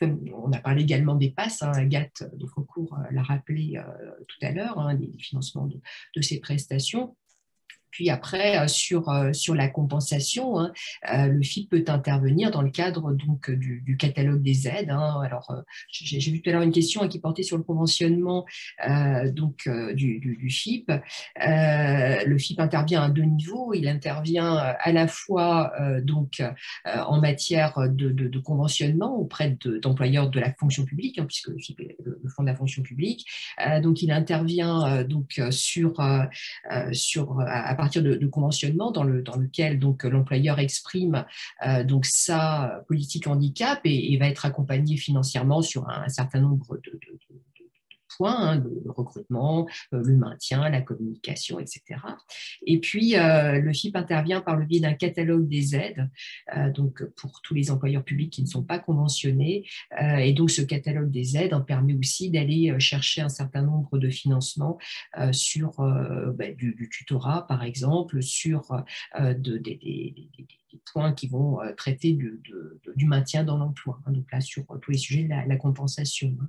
Alors, le thème, hein, de ce matin qui a été choisi, qui est celui du handicap psychique, hein, va donner lieu à un certain nombre de compensations, mais qui ont été évoquées tout au long de ce webinaire.